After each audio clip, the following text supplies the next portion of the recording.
Praise lord. ఈరోజు నిర్గమాకాండం 2వ అధ్యాయం నేర్చుకుందాం. ఇదిగే అధ్యాయంలోకి వచ్చేసరికి మోషే పుట్టుక గురించి చూడొచ్చు. మోషే పుట్టేసరికి అతని చుట్టూ బ్రతకలే. అయినా సరే దేవుడు మోషేని తప్పించాడు. ఆ తర్వాత మోషే పెరిగాడు, పెద్దవాడయ్యాడు. అతడు ఇశ్రాయేల్ దాస్యాన్ని చూశాడు. వాళ్ళకి సహాయం చేద్దాం అనుకున్నాడు. అయితే అది బెడిసికొట్టింది. మిద్యానికి పారిపోయాడు.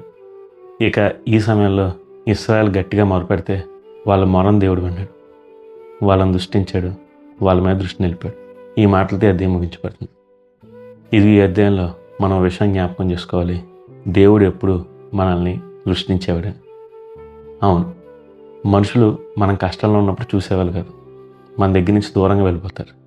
అయితే దేవుడు మనం కష్టంలో ఉన్నప్పుడు మనకి ఎప్పుడూ దగ్గరగానే ఉంటాడు, మనతో ఉంటాడు, మన మీద దృష్టి పెట్టి మనల్ని బయటికి తీసుకొస్తాడు. అదే విషయాన్ని ఈ అధ్యాయంలో మనం తేటతెల్లంగా చూడవచ్చు. దేవుడు చూసుకుంటూనే ఉంటాడు మన కోసం. ఇదిగో అదే విషయం గురించి మొదటగా నిర్గమాకాండం 2వ అధ్యాయం 2వ వచనం చూడవచ్చు. ఆ స్త్రీ గర్భవతి కుమారునికని వాడు సుందరుడై ఉండట చూచి 3 నెలలు అందాచను. చూసారా, మొట్టమొదటిగా మోషే తల్లి మోషేని చూసింది. అతడు సుందరుడై ఉండట చూసింది. కేవలం అతడు సుందరుడై ఉండటం వల్ల మాత్రమే ఆమె ఆ విధంగా తప్పించిందా అంటే కాదు. బహుశా ఆమె మోషే మీద ఉన్న ప్రణాళికల్ని గ్రహించగలిగిందేమో. దేవుడు మోషే తల్లిని మోషేని కాపాడడానికి అక్కడ నియమించాడు. అవును, దేవుడు మన కుటుంబాన్ని మనకు కావలిగా నియమిస్తున్నాడు. వాళ్ళ కోసం మనం ఎప్పుడూ ప్రార్థన చేయాలి. అదే విషయాన్ని మోషే జీవితంలో చూడవచ్చు. మోషే గొప్ప నాయకుడు అయ్యాడు. మోషే దేవుని చేత బహు బలంగా వాడబడ్డాడు. అయితే ఎలా అంటే అతని తల్లి అతనికి జన్మనివ్వడం వల్ల. జన్మనివ్వడం మాత్రమే కాదు, ఆమె జన్మనిచ్చి అతన్ని కాపాడేందుకు కూడా. 3 నెలలు ఆ బిడ్డని చంపేయాలి అని ఆజ్ఞ ఉన్నా సరే, నైల్ నదిలో వేసేయాలని ఆజ్ఞ ఉన్నా సరే, ఆమె ఎవరికంటే కనబడకుండా ఆ బిడ్డను దాచింది. అలా దాయడం నిజంగా చాలా ప్రమాదకరం. దాన్ని బట్టి తన కుటుంబానికి ముప్పు రావచ్చు. అయినా సరే ఆమె తెగించింది. ఆమె తెగింపుకే దేవుడు బహుమానం ఇచ్చాడు. ఇది ఏ బిడ్డనైతే ఆమె అంత కష్టపడి దాచిందో అదే బిడ్డను పెంచడానికి దేవుడు రాజు కుటుంబంలో నుంచే ఒక స్త్రీని లేపి తాను పెంచితే తనకు డబ్బులు ఇచ్చేలా చేశాడు. ఈసారి భయంతో కాదు, రక్షణతో పెంచుద్ది. ఊరికినే కాదు, డబ్బులు తీసుకుని పెంచుద్ది. ఇది కదా దేవుడిచ్చే ఆశీర్వాదం. అవును, దేవుడి కోసం మనం తెగించి ముందుకు వెళ్తే దేవుడు శత్రువులు సైతం మిత్రులను చేస్తాడు. అంతెందుకు, శత్రువు కోటలోంచే మనల్ని పోషించడానికి మనుషులను పంపిస్తాడు. అదే విషయాన్ని మనం మోషే తల్లిని చూసినప్పుడు తెలుసుకోవచ్చు. ఇదిగో మోషే తల్లి మొదటగా మోషేని చూసింది. ఎందుకంటే మోషే మీద దేవునికి సంతృష్టి అనుకుంది. ఇక రెండవదిగా ఇదే అధ్యాయంలో 6వ వచనం చూసినప్పుడు, తెరచి ఆ పిల్లవాడిని చూచినప్పుడు ఆ పిల్లవాడు ఏడ్చుండు చూచి వాని యందు కనికరించి వీడు హెబ్రీయుల పిల్లల్లోనూ ఒకడను. చూసారా, ఇక్కడ ఇంకొకరు మోషేని చూడడం చూడొచ్చు. ఆవిడే ఐగుప్తు రాజు యొక్క కుమార్తె. ఈమె నైల్ నదిలోకి వెళ్ళినప్పుడు ఇదిగో 3 నెలలు దాచిన మోషే తల్లి ఇంకా అంతకుమించి దాయలేక జమ్ముపెట్టి తీసుకుని దాంట్లో మోషే నుంచి నైల్ నదిలో వేసి వాడికి ఏమవుద్దా అని చూస్తూ ఉన్నప్పుడు అదే సమయానికి మరో కుమార్తె అక్కడికి వచ్చింది. అక్కడ ఒక పిల్లవాడు ఏడుస్తూ ఉన్నాడు. ఆ పెట్టి ఏంటి అని చూడడం చూసి ఓపెన్ చేసి చూసేసరికి అందులో ఉన్న బిడ్డ. ఆ బిడ్డను చూడగానే ఆమె హృదయంలో కనికరం పుట్టేలా దేవుడు చేశాడు. ఇదిగో ఆ కనికరాన్ని బట్టే ఆమె మాట అంది, నేను వీని పెంచుకుంటానని. ఆ మాట వినగానే మోషే అక్క పరిగెట్టుకుంటూ వచ్చి వీడి కోసం దాదీని పిలవంటారా అని చెప్పి వెంటనే మోషేను తన తల్లి చేతిలో పెట్టింది. ఈసారి ఫరో కుమార్తె మోషే తల్లితో అంటుంది, వీడికి నువ్వు పాలిచ్చి పెంచు, వీడిని అలా పెంచినందుకు నేను డబ్బులు ఇస్తాను. ఇదిగో మోషేని చూడగానే ఫరో కుమార్తెకి ఆ విధంగా కనికరం ఎలా పుట్టింది అంటే దేవుడు మోషేని కనికరించాడు కాబట్టి. అవును, దేవుడు మన మీద దృష్టి ఉంచితే ప్రజలందరికీ మన మీద కనికరం కలిగేలా చేస్తాడు. ఆ విషయాన్ని ఎప్పుడు మర్చిపోకండి. ఇదిగో ఎస్తేరు విషయంలో కూడా అలాగే చూస్తాం. ఎస్తేరుని చూసి రాజుకు దయ కలిగింది. ఇదిగో ఇక్కడ మోషేని చూసి ఫరో కుమార్తెకు దయ కలిగింది, కనికరపడారు. అవును, దేవుడు మనల్ని చూస్తూ ఉంటే ఆయన ప్రజలందరూ మన మీద కనికరపడేలా, ప్రజలందరికీ మన మీద ఫేవర్ వచ్చేలా చేస్తాడు.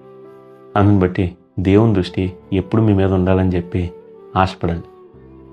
ఇదిగో దేవుడు మన దృష్టిస్తూ ఉంటే మనం వెలుగులో ఉన్నప్పుడు చూస్తాడు, చీకట్లో ఉన్నప్పుడు చూస్తాడు. ఆయన కళ్ళకి మరిగింది ఏది లేదు. వెలుగులో ఒక్కొక్క చీకట్లో ఒకలాగా మనం ప్రవర్తిస్తే ఆయన మన మీద నుంచి తన దృష్టి మరలిస్తాడు. అందుకనే చీకట్లో కూడా వెలుగులో ప్రవర్తించినట్టే ప్రవర్తించడం మొదలుపెట్టండి. ఇదిగో ఆయన యందు భయభక్తులు కలిగి నడుచుకుంటే ఆయన కనుదృష్టి ఎప్పుడూ మన మీద ఉంటుంది. దాన్ని బట్టి ప్రజలందరికీ మన మీద దయ కలుగుద్ది, మన కష్టాల్లో మనకు సహాయం కలుగుద్ది, అలాగే మనకి ఆశీర్వాదం అభివృద్ధి కలుగుద్ది. ఈ విషయాన్ని ఇప్పుడు మర్చిపోకండి. ఇక చివరిగా ఇదే అధ్యాయంలో చివరి వచనం చూసినప్పుడు 25వ వచనం, దేవుడు ఇశ్రాయేలును చూచును, దేవుడు వారిని లక్ష్మించును. ఇదిగో ఇప్పుడు మోషే పెద్దవాడయ్యి ఒకసారి బయటకు వచ్చి వస్తే అక్కడ ఇశ్రాయేల్లోని ఒక ఐగుప్తుడు కఠినంగా సేవ చేయించుకోవడం చూశాడు. అతను అన్యాయం చేస్తున్నాడని చూసిన మోషే వెంటనే వెళ్ళి ఒక్క గుద్దుకి ఐగుప్తుని చంపేశాడు, కప్పిపెట్టేసాడు, ఎవరికి తెలియదు అనుకున్నాడు. మర్నాడు మరలా అలాగే నడుస్తూ ఉండగా ఈసారి 2 ఇశ్రాయేలు పోట్లాడుకుంటున్నారు.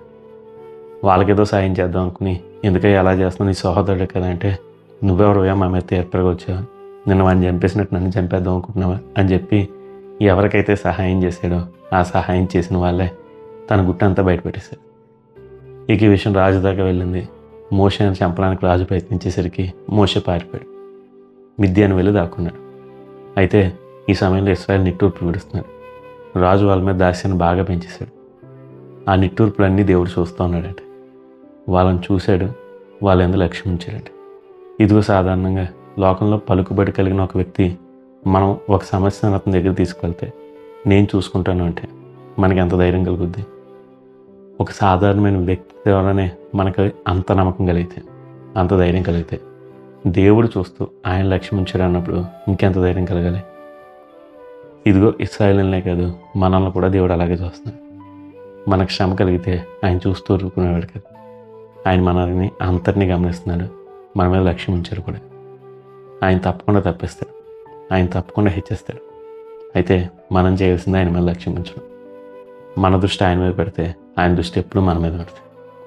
మనమే అటు ఇటు చూసి అల్లాడిపోతూ, ఇదిగో దేవా నేను మునిగిపోతున్నాను అని పేతురు ఏ విధంగా అయితే చెప్పాడో ఆ విధంగా చేసేవాళ్ళు.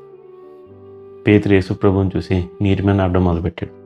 అయితే ఎగసిపడే వాళ్ళని చూసి గాలిని చూసి భయపడి మునిగిపోవడం మొదలుపెట్టాడు. ఇదిగో దేవుని దృష్టి ఎప్పుడూ మన మీద ఉంటుంది. మన దృష్టి అటు ఇటు పెట్టడం వల్లే మనం మునిగిపోతాం. శ్రమలు రావచ్చు, అయితే ఆ విధంగా తుఫాన్లో ఉన్న సముద్రంలో సైతం పేతురు నడిపించిన దేవుడు మనల్ని నడిపించలేడంటారా? తప్పకుండా నడిపిస్తాడు. నిజానికి ఆయన శ్రమలన్నింటిలో మనకు అత్యధిక విజయం కలిగించి దీని ద్వారానే మనల్ని ఆశీర్వదించేవాడు. తన నామాన్ని మహింపరుచుకునేవాడు, మనల్ని అనేకులకు ఆశీర్వాదకరంగా మార్చాడు. మనం చేయవలసింది ఆయన మీద దృష్టి పెట్టడం, ఆయన చేయబడుకుని ఆయనతో పడున్నాడు. ఇదిగో దేవుడు చూస్తూ ఉన్నాడు అనే విషయాన్ని నిర్గమాకాండం 2వ అధ్యాయం మనకు తేటతెల్లంగా చెప్తుంది. దేవుడు చూడడాన్ని బట్టే మోషేను తన తల్లి కాపాడగలిగింది. దేవుడు చూస్తూ ఉన్నాడు కనబట్టే ఇదిగో నైల్ నదిలో పడ్డ మోషేను మరలా ఫరో కుమార్తె కాపాడాడు. దేవుడు చూస్తూ ఉన్నాడు కనబట్టే ఈ మోషే ద్వారా దేవుడు ఇశ్రాయేలును కాపాడాడు. అవును, దేవుడు ఎప్పుడూ చూస్తున్నాడు, ఆ విషయం మర్చిపోకండి. చిన్న ప్రార్థన చేసుకుందాం. ప్రార్థన. పరలోకమైన తండ్రి, ఇది నీవు ఇచ్చిన వాక్యాన్ని బట్టి నీకు వందనాలు. దేవా, మమ్మల్ని నీవు ఎప్పుడూ దృష్టిస్తున్నామని, నీకు అందృష్టి ఎల్లప్పుడూ మా మీద ఉందని మాకు తెలియజేసినందుకు నీకు వందనాలు. అయితే మేము వెలుగులో నడిచిన ప్రకారం కదా తండ్రి, చీకట్లోనూ వెలుగులో ఉన్నట్టుగానే ప్రవర్తించినట్లు మాకు సహాయం చేయండి. మా ప్రవర్తనలో తేడా లేకుండా తండ్రి, నీ ఎదుటి సరిగ్గా ఉన్నట్లు మాకు సహాయం చేయండి. అదేవిధంగా నాయన తండ్రి, శ్రమలు మా మీద అధికంగా అయినప్పుడు మా దృష్టి నీ మీద నుంచి మరల్చకుండా నిన్ను చూస్తూ దేవతండి ఈ పందెపు రంగంలో దేవతండి ఓపికతో పరిగెత్తే భాగ్యం ఒక్కొక్కరికి దయచేయండి.